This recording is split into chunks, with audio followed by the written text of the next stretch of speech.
I want to say maybe 4 or 5 videos, and then I saw this on Brother Ben X page. And basically what this is this man is suing the hospital because his wife actually was unalive during childbirth. Giving birth, she was unalive. And we're going to get into those mortality rates and everything, but I want y'all to hear his story, and then we'll come back for some commentary. Reporting a California hospital is facing a federal civil rights investigation for the way it treats black women giving birth there. My wife would be here with her boys if it wasn't for the color of her skin. The death of 39-year-old Kira Johnson initiating the scrutiny after her husband filed a civil rights lawsuit against Cedars-Sinai Medical Center. It was later settled.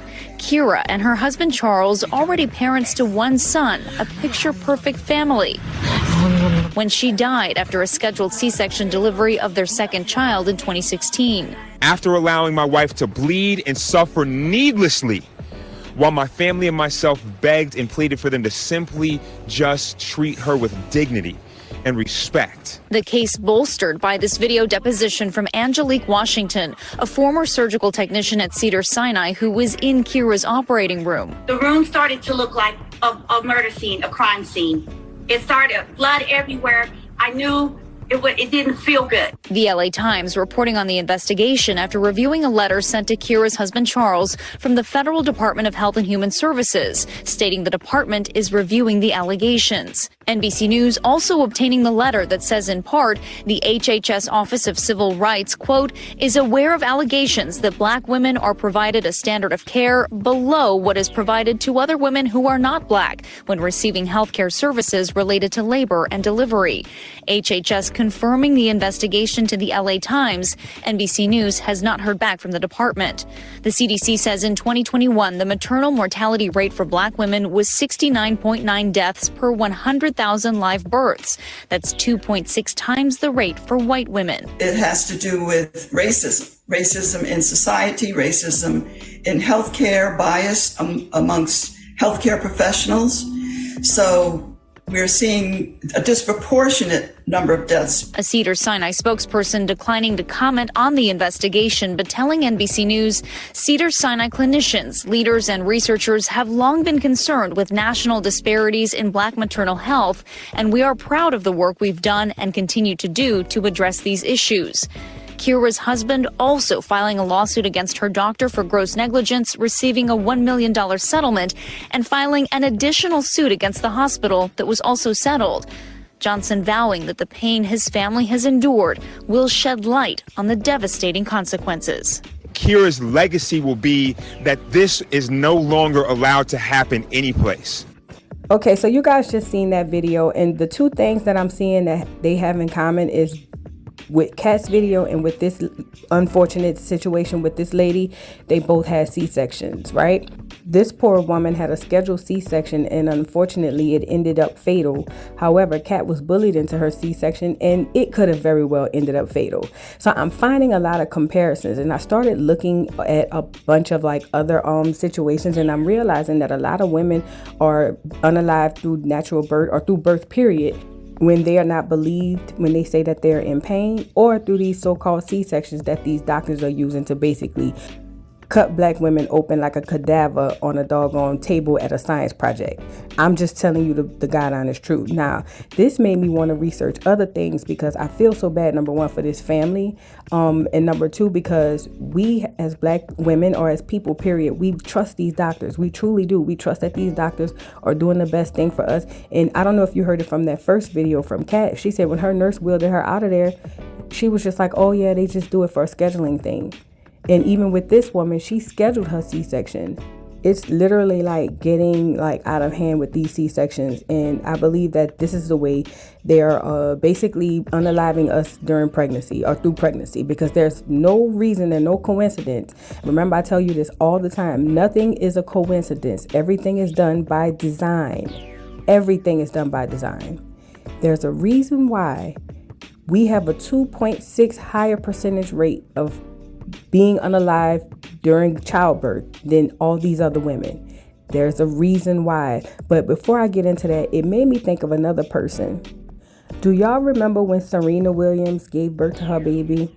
Olympia, I think is her name, and she was talking about the complications that she had and how she wasn't believed in the hospital due to all the things that was going on with her. And basically, this is a celebrity. This isn't your average black woman. This is a celebrity, world time tennis champion and all this stuff. Y'all remember when she had them issues? Take a look at this video and I'll come right back for some commentary. Medical ordeal after giving birth. She suffered some serious complications this morning. We have your first look at her story. When Serena Williams gave birth to daughter Olympia last fall, it seemed like the natural conclusion to an easy pregnancy. I felt you kick yesterday. It was amazing. Just another day in the neighborhood. But this morning, in the February issue of Vogue, the Queen of the Courts is revealing the dramatic story behind the birth of her daughter and life as a new mom. Williams saying she had to deliver baby Olympia by emergency C-section in September, saying the moment her new daughter was laid on her chest was an amazing feeling, and then everything went bad.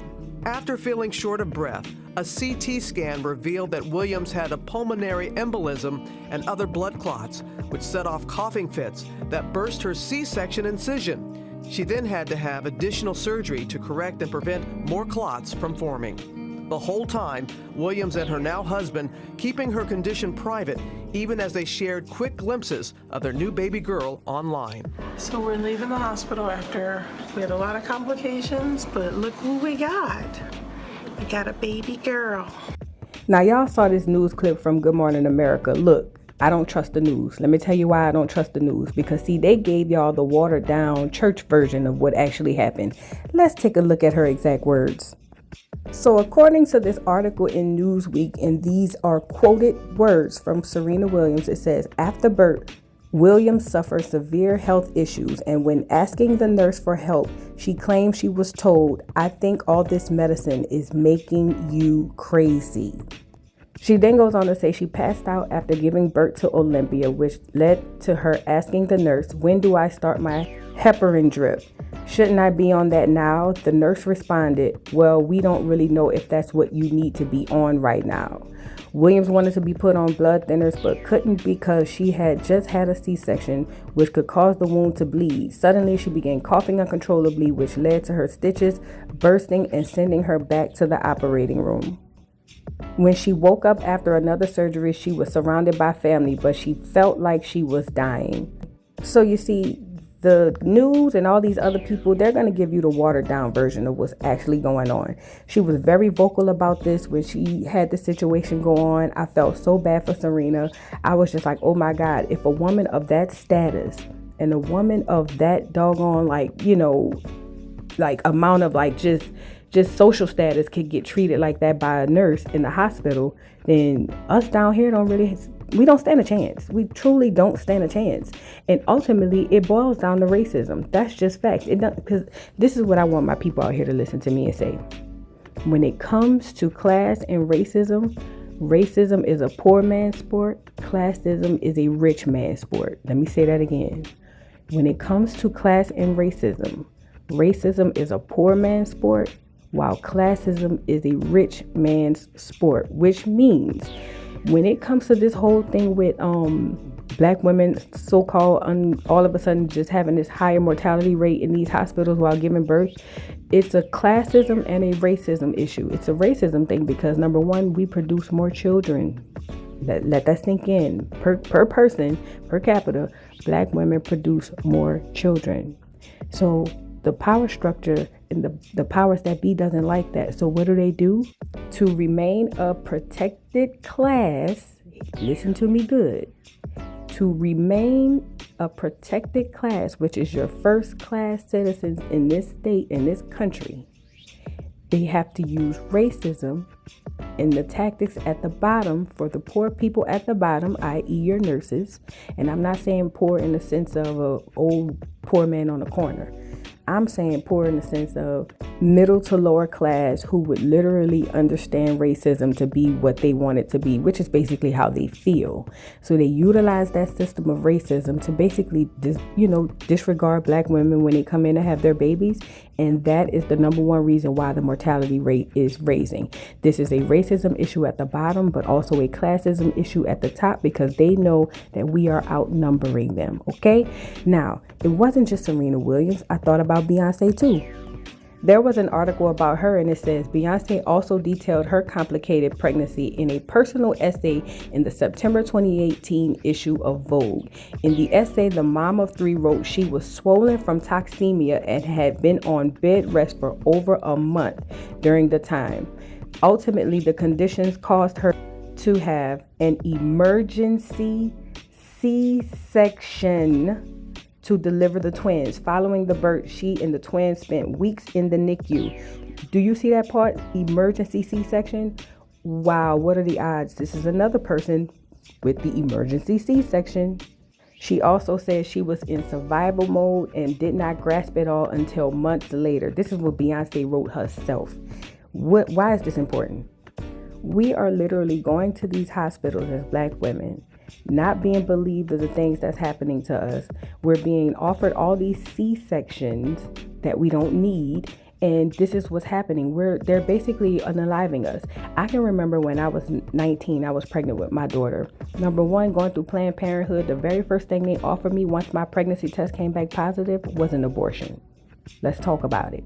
And then number two, the next thing they asked me when I was far along in my pregnancy, did I want a C-section? I said no. During my pregnancy, they were like, well, the blood pressure's dropping, we got to do a C-section. They prepped me and everything. And I can remember laying in my bed praying, saying, God, please don't let them cut me open. And at the very last second, I asked the doctor to check the blood pressure again, and she was just fine. And I had a vaginal birth. But I'm saying this to say, why are they pushing all these C-sections on us? And also, why are we all in the hospital like we don't have no other options?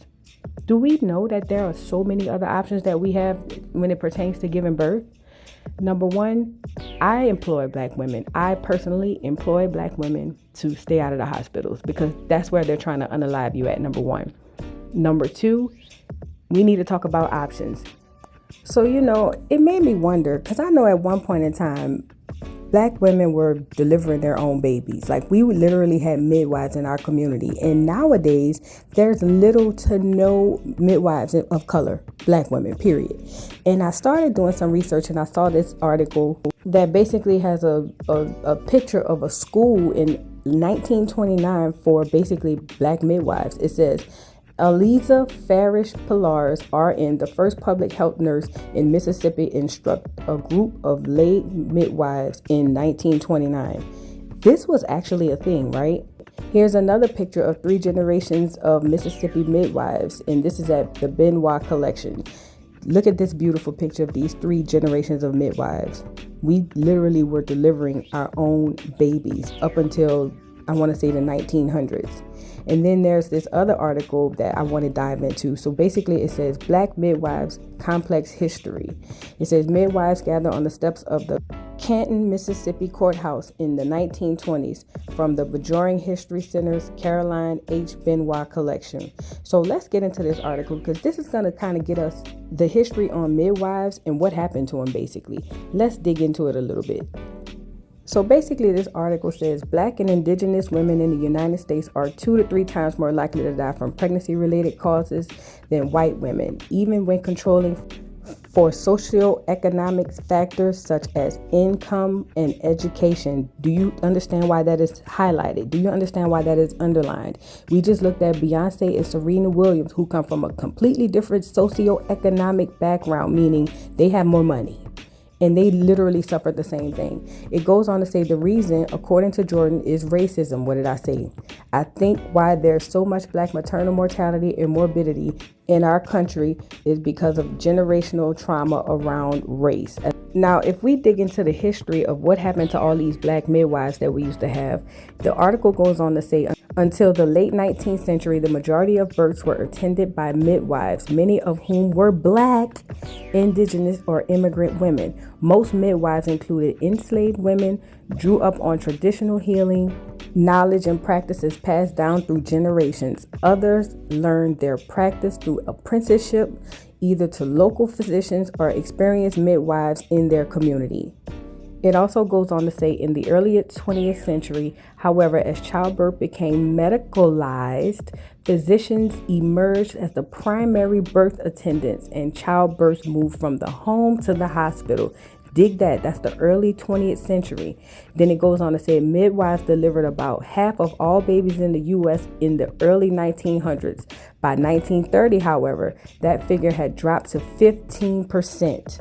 It goes on to say, even as government-funded research in the 1930s continued to document the better birth outcomes achieved by midwives compared to physicians, reformers continued to blame Black and indigenous and immigrant midwives for the country's abysmal mortality rates.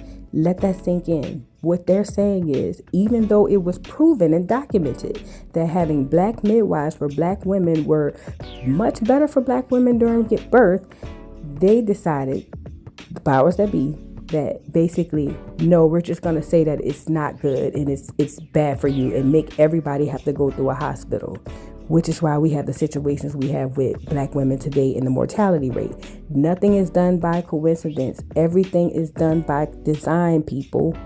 The article goes on to say these early decades of the 20th century also witnesses high rates of maternal and infant mortality. Obstetricians and public health and social welfare reformers blame the midwives, despite evidence from research or several research studies that midwife-attended births accounted for fewer maternal deaths than those attended by general practitioners who were typically poorly trained in obstetrical techniques. Public health nurses joined obstetricians in a campaign to eliminate traditional midwives, calling Black, indigenous, and immigrant midwives incompetent, unsanitary, and dangerous. Listen, people. At the same time, though, some public health nurses recognized that professional midwives in Britain and Europe contributed to low maternity and infant mortality rates in those countries. They worked to establish nurse midwifery as a new specialty in which nurses, the overwhelmingly majority of whom were white women, would be trained in both nursing and practices of midwifery. The first nurse midwifery training programs launched in the mid-1920s, early 1930s, and their growth continued over the ensuing decades. The article goes on to say, even as government-funded research in the 1930s continued to document that the better birth outcomes achieved by midwives compared to physicians, reformers continued to blame Black and indigenous and immigrant midwives for the country's abysmal mortality rates. Throughout the segregated South, however, Black midwives continued to provide essential care to Black families, especially in rural communities lacking access to physicians or public health nurses. Ultimately, though, the increased regulation of traditional midwives by the state health departments and the growing role of nurse midwives in the mid-20th century contribute to the demise of traditional Black, indigenous, and immigrant midwives. Now, there's an article here from a nurse, and it's from a .org site. I like to have my stuff done by actually credential or accredited, sites. But it says direct relief, and it says improving birth outcomes among women of color begins with care that reflects them. Kiki Jordan, a certified professional midwife in Oakland, California, sees the realities of the maternal health crisis amongst women of color every day. Now, let's bring this back full circle. So what we know is up until the early 1900s, which would be the 20th century, there were multiple Black and indigenous midwives in America. All of a sudden, here come the doctor coming in saying, hey, you can't do that no more because y'all basically unaliving these women. And the midwives was like, no, actually, y'all are. That's why they coming to us. And then basically the government said, well, we not about to let y'all do it no more, and we just gonna write it up that y'all doing it, so they not gonna want to come to y'all. And then that's how we ended up in the hospital. This goes on to be the reason why today most women of color, black women in particular, go to hospitals and not midwives, because it is of the belief that the hospital has your best interest at heart, when the actuality is they've never had our best interest at heart. If anything, they've been experimenting on black women since the very beginning of time. Let's talk about it. Let's wake it up. And you know, it also made me think about this too. Are you guys familiar with this symbol? Take a look at it. Is anybody familiar with this symbol? If not, maybe this one. Just take a look at it. If you aren't familiar with it, let me get you familiar with it. This is the symbol used by doctors on their coats, right? I don't know if you ever paid attention to ambulances or anything. They have those symbols, right? Even the doctors wear them on their coat. And according to the World Health Organization, the WHO, it says WHO's emblem was chosen by the first World Health Assembly in 1948. Remember, they stopped midwives in the early 1920s. And then it says the emblem consists of the United Nations symbol surmounted by a staff with a snake coiling around it. The staff with the snake has long been a symbol for medicine and the medical profession. It originates from the story of Asclepius, who was revered by the ancient Greeks as a god of healing and whose cult involved the use of snakes. Asclepius incidentally was successful at saving lives that, the legend goes, Hades, the god of the underworld, complained about him to the supreme god Zeus, who, fearing that the healer might make humans immortal, and killed Asclepius with a thunderbolt. Let that sink in. So even the symbol has a dark meaning to it. Yet we run to these hospitals. I remember when the pandemic came around, or the panorama, as I call it, everybody was jabbing at some people, because I'm one of those people who didn't want to get the wax. They was jabbing at, oh, you got this and you got that when you were young. But I see now that I didn't see before, that what we think is there for our health is not.